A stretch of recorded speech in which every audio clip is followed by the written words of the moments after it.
Assalamualaikum warahmatullahi wabarakatuh. Perkenalkan, nama saya Firdasa Bania dengan NIM 2031000155. Di sini saya akan menjelaskan materi mengenai pendekatan efektivitas organisasi, di mana menjadi tugas UAS Take Home teori organisasi. Baik, di sini saya akan menjelaskan efektivitas organisasi. Apa sih pengertian dari efektivitas itu sendiri? Efektivitas diartikan sebagai sejauh mana organisasi mewujudkan tujuan-tujuannya.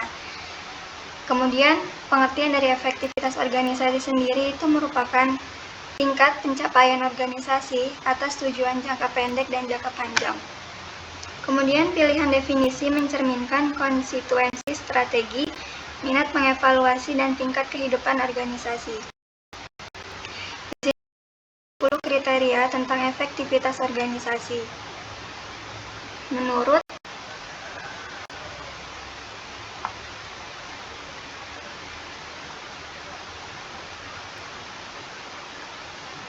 John P. Campbell, yang pertama, efektivitas keseluruhan, di mana sejauh mana organisasi melaksanakan tugas. Yang kedua, produktivitas atau ukuran efisiensi produktif. Yang ketiga, efisiensi atau usaha untuk mencapai tujuan dengan maksimal. Yang keempat, laba atau keuntungan. Yang kelima, kualitas atau tingkat baik atau buruknya suatu organisasi. Yang keenam, kecelakaan atau bisa disebut sebagai kejadian yang tidak terduga dan dapat merugi. Yang ketujuh, pertumbuhan atau bertambah besarnya sebuah organisasi. Yang kedelapan, kemangkiran atau bisa juga disebut sebagai ada salah satu anggota yang bolos atau tidak mengikuti organisasi dengan baik. Kemudian yang ke-9, labor turnover atau proses keluar masuknya karyawan. Yang ke-10, kepuasan karyawan atau perasaan puas dari anggota. Yang ke-11, motivasi atau dorongan untuk melakukan suatu hal. Yang ke-12, moral atau semangat kerja, bisa juga disebut sebagai budi pekerti. Yang ke-13, kontrol atau pengendalian terhadap organisasi. Yang ke-14, konflik atau solidaritas masalah yang timbul dalam organisasi. Yang ke-15, fleksibilitas atau penyesuaian. Yang ke-16, perencanaan dan penetapan tujuan. Yang ke-17, konsensus atau kesepakatan bersama tentang tujuan. Yang ke-18, internalisasi atau penyatuan tujuan organisasi. Yang ke-19, keterampilan manajerial. Yang ke-20, manajemen informasi dan komunikasi. Yang ke-21, kesiapan atau kemampuan kerja anggota di berbagai bidang. Yang ke-22, pemantapan lingkungan. Yang ke-23, evaluasi pihak luar. 24, stabilitas atau kestabilan dalam organisasi. 25, nilai sumber daya. 26, partisipasi dan pengaruh yang digunakan. 27, penekanan pada pelatihan dan pengembangan. 28, keterampilan interpersonal manajerial. Dan yang ke-29, penekanan pada kinerja. Kemudian dalam buku In Search of Excellence, karya Tom Peters dan Robert Waterman, ada 8 karakteristik keefektifan organisasi. Yang pertama, mempunyai bias terhadap tindakan dan penyelesaian pekerjaan. Yang kedua, selalu dekat dengan pelanggan. Yang ketiga, memberi para pegawai tingkat otonomi yang tinggi dan memupuk semangat kewirausahaan. Yang keempat, berusaha meningkatkan produktivitas lewat partisipasi para karyawan. Yang kelima, sebagai pegawai mengetahui apa yang diinginkan perusahaan. Pada manajer aktif pada masa semua tingkat. Yang keenam, mereka selalu dekat dengan usaha yang mereka ketahui dan pahami. Yang ketujuh, mempunyai struktur organisasi yang luas dan sederhana dengan jumlah orang yang minimal dalam aktivitas staf pendukung. Dan yang kedelapan, menggabungkan kontrol yang ketat dan desentralisasi untuk mengamankan nilai-nilai inti perusahaan. Kemudian di sini terdapat 4 pendekatan dalam pengukuran efektivitas organisasi. Yang pertama, pendekatan pencapaian tujuan atau goal attainment, menganggap bahwa efektivitas organisasi atau EO harus dinilai sehubungan dengan pencapaian tujuan akhir daripada caranya. Kemudian yang kedua, pendekatan sistem memfokuskan pada cara-cara, yaitu kemampuan untuk memperoleh masukan, memproses masukan tersebut, output, dan mempertahankan stabilitas dan keseimbangan dalam sistem. Kemudian yang ketiga, pendekatan konstituensi strategis, efektivitas organisasi diukur dari kemampuan untuk memuaskan individu, kelompok, serta lembaga yang menjadi tempat kelangsungan kegiatan organisasi tersebut. Dan yang keempat, pendekatan nilai-nilai bersaing. Kriteria efektivitas organisasi dikelompokkan menjadi 4 model dan masing-masing didasarkan suatu nilai yang paling disukai sesuai dengan daur hidup organisasi.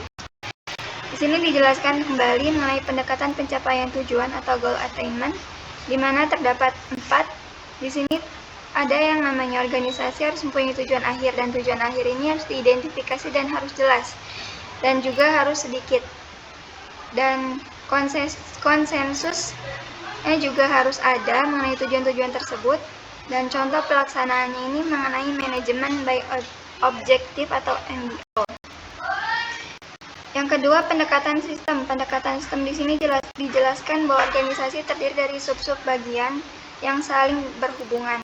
Yang kedua, keberhasilan organisasi ditentukan dari semua subsistem yang ada dalam organisasi. Di sini terdapat tabel contoh ukuran keefektifan sistem untuk berbagai jenis organisasi. Di sini terdapat variabel sistem, kemudian di sini contohnya perusahaan, kemudian rumah sakit, dan perguruan tinggi. Ini dapat dilihat di sini variabel sistem, kemudian di perusahaan laba atas investasi, kemudian rumah sakit jumlah total pasien yang dilayani, perguruan tinggi di sini jumlah publikasi fakultas. Di sini TI-nya ini perputaran persediaan, kemudian investasi modal dalam teknologi kesehatan, dalam perguruan tinggi biaya untuk sistem informasi. Kemudian variabel sistem TO di sini dalam perusahaan volume penjualan, rumah sakit jumlah total pasien yang dilayani, perguruan tinggi jumlah mahasiswa yang lulus.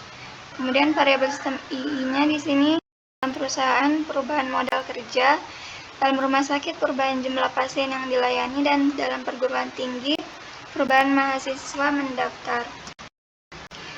Dan dilanjutkan dengan ketiga, pendekatan konsistensi strategi.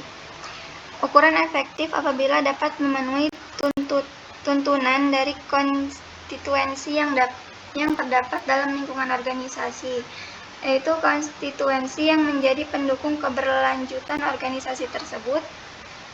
Di sini terdapat asumsi bahwa organisasi dianggap sebagai arena politik. Kemudian yang termasuk dalam konstituensi strategi di sini adalah dominant coalition. Dan terdapat juga tabel kriteria efektivitas organisasi yang khas dari konstituensi strategi. Di sini konstituensi dijelaskan sebagai kriteria efektivitas organisasi yang khas, kemudian pemilik dijelaskan bahwa laba atas investasi, pertumbuhan penghasilan pegawai, kompensasi tunjangan tambahan, kepuasan pada kondisi kerja, kemudian pelanggan, kepuasan terhadap harga, kualitas pelayanan, pemasok. Di sini dijelaskan kepuasan terhadap pembayaran, potensi dari penjualan masa datang. Kemudian kreditur, kemampuan untuk membayar hutang, serikat buruh, upah dan tunjangan yang bersaing, kondisi kerja yang memuaskan, kesediaan untuk melaksanakan tawar-menawar yang fair.